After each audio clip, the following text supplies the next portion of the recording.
first layer woes, some high temp material, 12-volt fans not running on 12 volts, and dual color filament kind of doing some weird stuff. All this and a sweet treat. PrintFixFriday, episode 113. Let's get into it.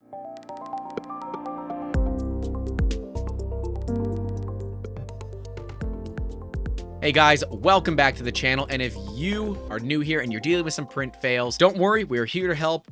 But first, make sure to leave a like and get subscribed. If you do want us to take a look at your print issues, you can submit them to us via all the social medias, which are here on the screen, or you can email us directly, youtube@3dmusketeers.com. Slide into those DMs, slide into those emails. We'll make sure to help you get back to printing with purpose. And, oh yeah, it's totally free. We want to help you get your printers running right, and, you know, hey, maybe teach some others along the way as well. We have some awesome fails for you today, and, you know, ones for some awesome people like Adam Savage and Nero 3D. But first, let's talk about some first layer problems that might be causing some other problems. This one should be a fun one. Let's get into it. What is causing this? We have an Ender 3 white PLA just printing a single layer 210C. We've got a line going across the part, but it's not the only thing that's actually wrong here. If we zoom in, it looks like maybe they might actually be on layer 2, but there is this weird line. Now, one thing we know for sure, you don't have the right Z offset for this machine, so we need to go ahead and lower the nozzle closer to the build plate. Remember, if your ruffles have ridges where in between each line there's a peak, you are too close and need to pull the nozzle away.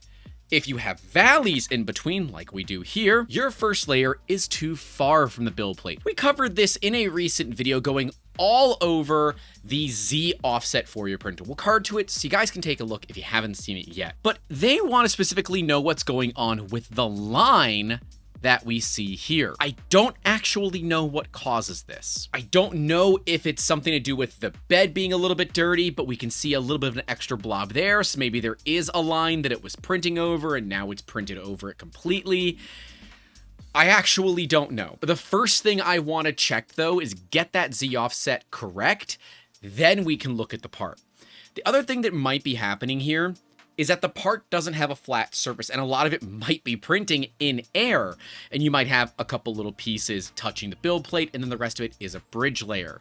Check that that is not the case. If that is the case, obviously adjust your file so it can work better, but for right now, I would get that Z offset first. Then we can look to see if that little line still exists.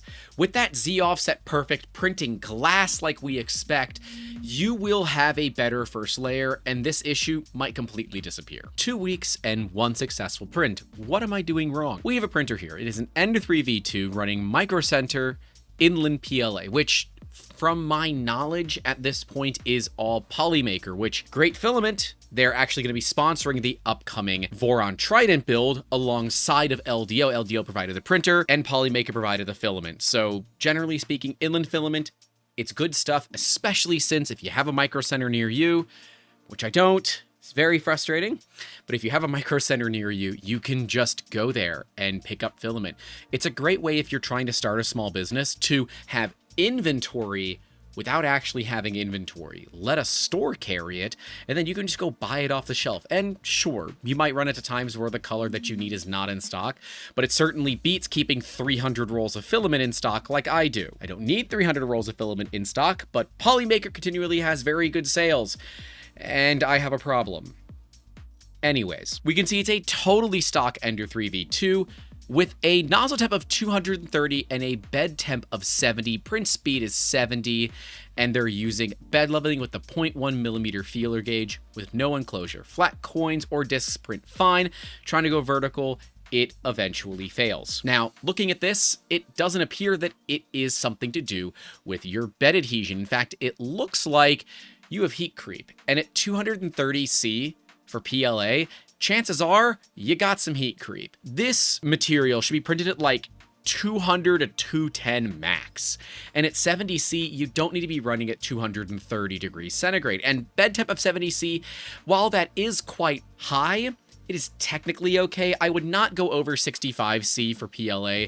Really, if you keep it at the 60C range, PLA seems to be pretty happy. But you also want to make sure that your bed is clean. We can see the outline of an old print that they had tried. Whether it succeeded or not, I don't know. But you definitely want to make sure that you get that build plate nice and clean. The 0.1mm feeler gauge for the first layer, that's right on it. If you don't have auto leveling, that is a great way to do it when you're using the wheels on a printer for that bed leveling. We talked about this in a recent video. We'll card to it so you guys can take a look, where we talked all about bed leveling as well as auto bed leveling and why it really is kind of the way of the future.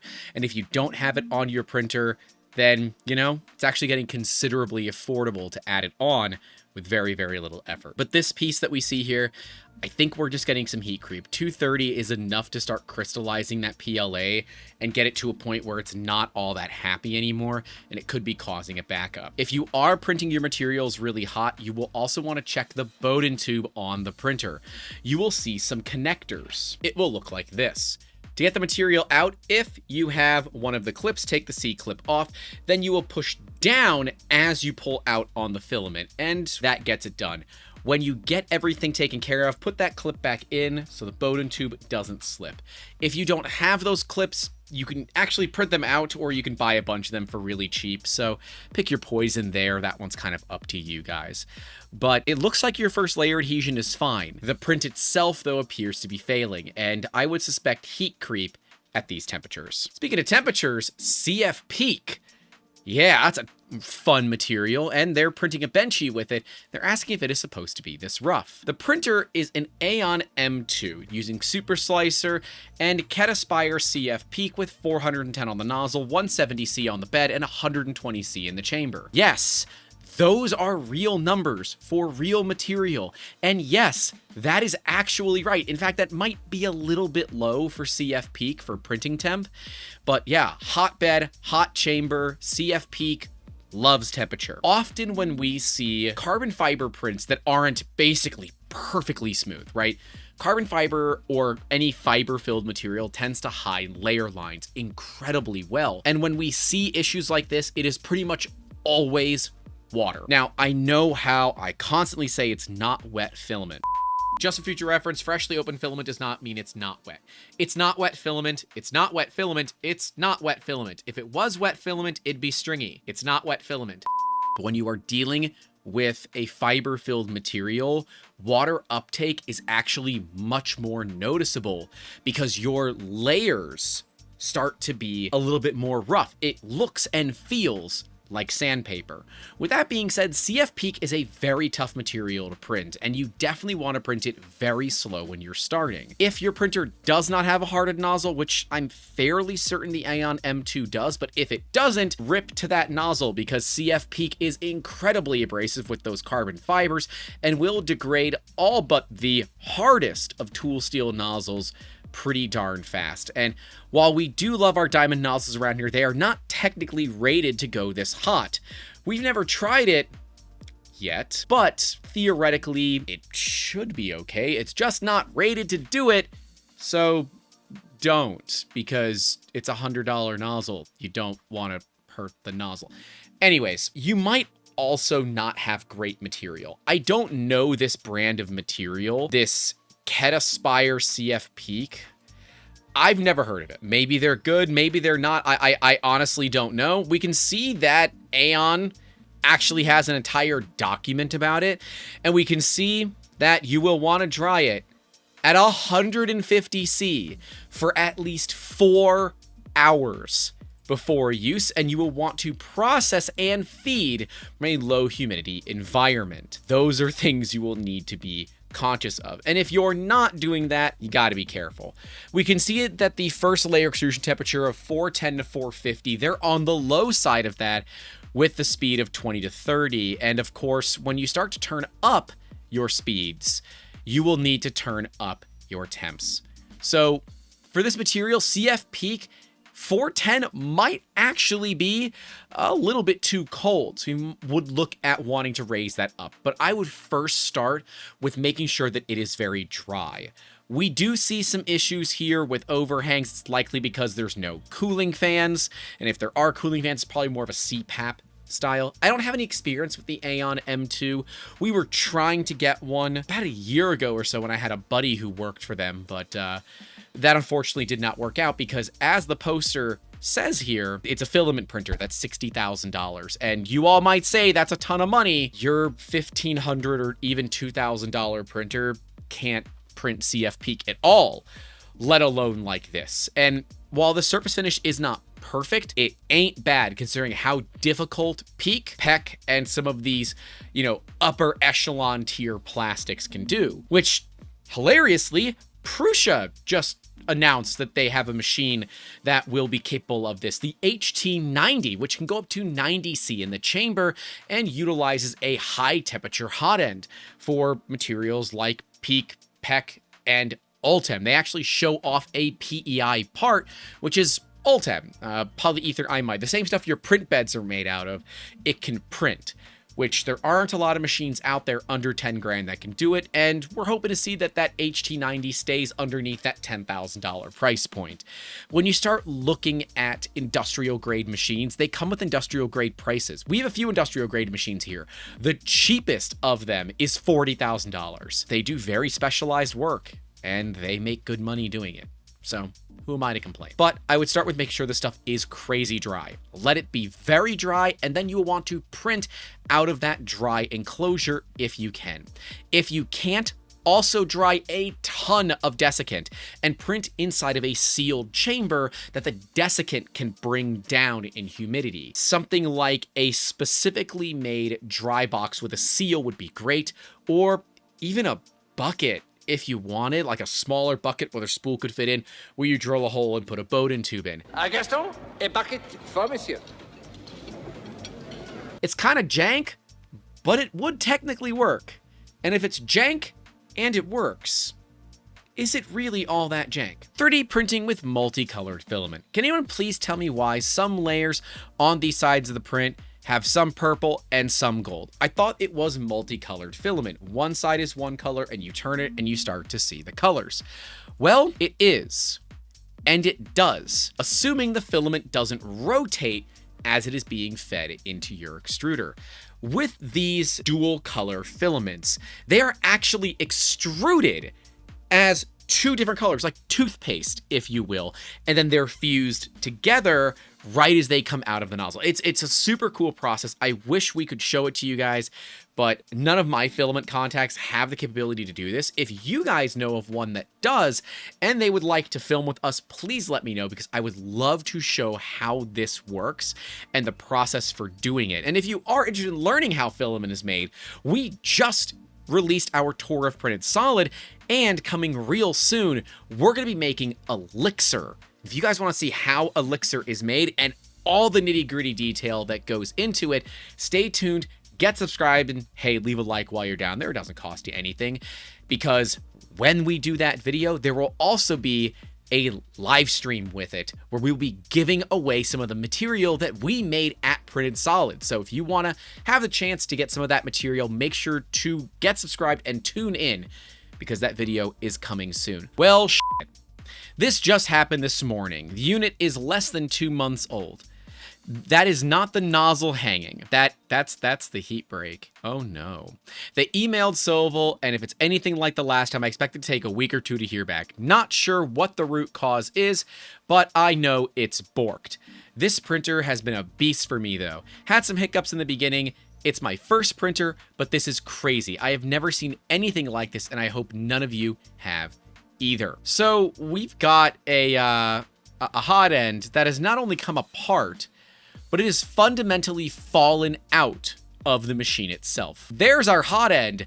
There's the heat break. The heat break is supposed to be up inside the printer. My best guess as to what happened here is that the grub screws that hold in the actual hot end came loose and it worked its way out. When it worked its way out, it started slamming into things, snapping the heat break. So then the nozzle is just kind of off in la-la land doing its own thing. Eventually, the heat break came loose from the filament pressure that was behind it, and it got stuck on the filament, as you see it there. There is no fixing this. You must replace the entire thing. I mean, you could technically use an easy out to pull the heat break out of a Hotend and just replace the heat break, but for how cheap Sovol makes these, and it's a pretty generic part, it is a very easy thing to fix. Now, this is a 6+, so this is an SV06+, so it is a not Kano, and from what I can tell, a lot of it is somewhat proprietary for Sovol. Companies are utilizing just slightly shorter or slightly longer volcano nozzles, which kind of sucks because I do want to get diamond nozzles for all of my printers, but it looks like we have to also convert some of them over to be real actual volcanoes rather than these whatever variant of volcano that exists, because they could actually make them volcanoes. It's an open source thing. They just didn't. But yep, you got to replace parts here. It sucks. And yeah, Sovol support, I don't mind it. It is slow. It can be a bit of a pain, but when you're paying less than $400 for a machine of this size, this caliber, and this quality, I kind of say you know what you're getting yourself into. If you wanted really, really good support, you'd be paying the Prusa tax. But no, you have the poverty Prusa, which means you get poverty Prusa support, which is not 24/7, 360 plus days a year via online chat with generally less than 30-minute wait. You have to do email and hope for the best. Kind of is what it is, but I do expect it. And if you are running machines like this and you're running them for a business case or even a mild hobbyist case, it is good to have those spare parts because, well, make sure that your printer keeps printing with purpose. An interesting fail from Adam Savage. This is from his Cobra Max. And, well, the bed slinger started slinging the bed. We can see that it was doing okay right up until about there. At that point, the print started under extruding. Now, this might be something that fits there. I don't think so. It looks like an under extrusion. It figured itself out, and then the bed started going crazy. So these layer shifts are just in the forward and backward, and that means that it is the y-axis. On big bed slingers like this, especially ones that run very fast, this can be a massive problem. When you are running big, fast bed slingers, you have to make sure that the motor pulleys are on tight because those grub screws can back out. And Adam, if you're watching this or you hear this, please put some Loctite on those grub screws. Some blue Loctite should be more than enough to keep it from coming out. If you at home don't have Loctite, a little bit of glue stick or some PVA glue will suffice in the meantime, but getting some Loctite, whether it's the actual brand or generic blue thread locker, is a great thing to have around when you are doing assembly of machines for parts that really shouldn't come out. The nice thing about the blue is that it is removable. If you do the red, you're not gonna get it out unless you make it red with a torch. This is tough though, and as Maker's Muse says over here, helmets are some of the hardest models to print for 3D printing, especially this type of printing. Period. They normally need a fair bit of support material, and if you don't do it right, they fail right at the end near the top rather than somewhere near the bottom where it would make a whole lot of sense. And Adam, for whatever it would be worth, please give Prusa Slicer a try here, or even Orca Slicer, and utilize the snug supports and or organic in this case, or the tree supports, because that would significantly reduce the amount of support material. Now, it has been pointed out to me on a few occasions, and something that I would like to bring up here is that organic supports, while awesome, can have very few branches that start on the build plate. So if one of them fails, your support further up can often fail quite spectacularly as well. So in a case like this, I think snug support would be better and would save you a fair bit of time and material. And well, that's the biggest loss here. While we're probably looking at about a half a kilo of filament gone, maybe a little bit more than that, it's the likely 12 to 20 hours or more that is completely down the drain. And we can see that Tested actually has some awesome demerit badges, with the failed 3D print being one of them. And not to say that I've earned my demerit badge, but I have them. And yes, I have them still in the plastic. Don't judge me. I gotta find something I want to put them on first. And I guess if you guys want to get some of those demerit badges, even though they're not mine, we'll still link to them in the description down below for you. And I guess it was the Reverend Elvis that did say that there is a whole lot of shaking going on.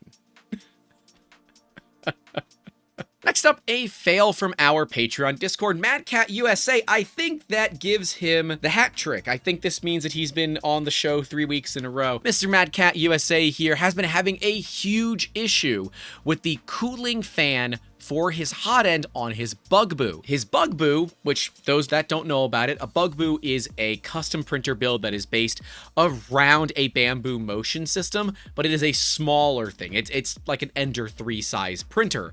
They're pretty cool kits. I would like to build one at some point, but I gotta get through all the other printers that we have first. So coming soon, eventually, way farther in the future, TM registered.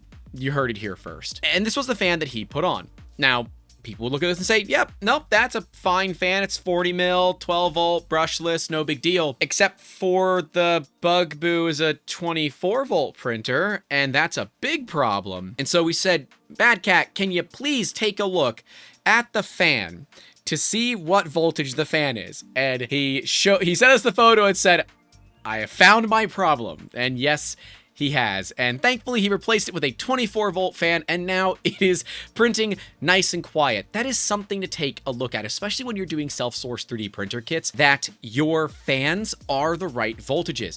I'm actually surprised that this 12 volt fan was running at 24 volts for so long and didn't self-destruct, whether it was the windings that went bad or the blades got so off balance running at probably close to 10,000 RPM that they didn't just shred themselves. So I'll consider him lucky there, but it was a very easy fix, and I guess he went for the upgrade to the blue LED fans, because as Zach Friedman says, ergobleds make everything better. Last, but certainly not least, but certainly the sweetest fail, we have a problem from Nero 3D. Posted this in our Discord, saying, Grant, what's wrong with my Benchy? Knowing what Nero's doing, I know exactly what's wrong with his Benchy.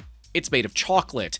This is one of Nero's first prints on his Cocoa Press, a printer that I wish I could be doing right now, but your boy needs his XL done first, which theoretically might have happened by now. I actually don't know, because I am recording this before the third stream of the XL. Maybe your boy's got a working XL. Maybe he's got a fourth stream. Who knows? We'll card to the latest stream if you guys want to take a look at it. That would be part 3 of my XL build.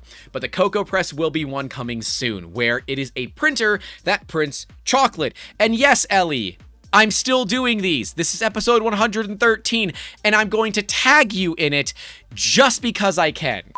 They would exist on the Friday Fails thing. That's true. If we still did those. I love you. But we can see here that for being made of freaking chocolate, it looks pretty damn good. We can be a little nitpicky and say that we don't have great part cooling here on the smokestack. We don't have great cooling for the overhangs, but it's freaking chocolate, people. Come on. There's no downside here. This part failure, you eat it and it doesn't exist and life goes on. That's the awesome thing about the Cocoa Press, and I'm so excited to be doing one here, probably after the Voron, because I've had the Voron for way longer, and I gotta fulfill some, things to people that have sponsored us. So Voron coming soon. Voron's actually probably the next big build that we do. So if you guys want to see that, get subscribed. But then at some point in the new year, we will definitely be doing a Cocoa Press. So stay tuned for that, because it's absolutely coming. But I'm excited because if Nero did it, that means I can also bother Nero when I inevitably have problems. And I don't just have to use the fact that I have Ellie's cell phone number for help. And if you do want to see the last time I interviewed Ellie, we'll card to that so you guys can see it as well. But I do want to give a massive thank you to all of our channel supporters whose names are listed right next to me at the $5 tier and higher. Thank you for what you all do in making these videos possible. Remember, if you want to support the efforts that we do here and maybe help me get a Cocoa Press a little bit faster, because my bank account's feeling very dry right now, you can support us via the links in the description down below, via PayPal, Patreon, YouTube channel members, and coming soon on printables and things as well. Right below me will be the entire PrintFixFriday series, where you can see lots of fails and how to fix them. And next to that will be our entire coverage of the East Coast Rep Festival / 3D Printopia 2023. That is all I have for you guys today. Stay safe out there. Don't forget to call your loved ones. And as always, keep making awesome. Have a good one. Oh, geez. Hi, cat. Oh, you shook your head and it was wet. Why was it wet? I sure hope you just came for your water bowl. All right, well, we've decided it's time for the cat to get some lovin', so I guess I have to stop for a second here, give you some scritches. Everybody say hi to the cat. She's been doing her own thing lately, spending less time in here, and we're printing a lot of resin right now, so it smells kind of weird in here. So she's been spending a lot of time elsewhere, working hard to make sure the merch that we're working on actually ends up looking good and is, biscuit proof. You always like messing with the hot ends. I keep hot ends over here, just they're easier for me to get to. We need to use them for illustrative purposes, and she likes scratching her face on them.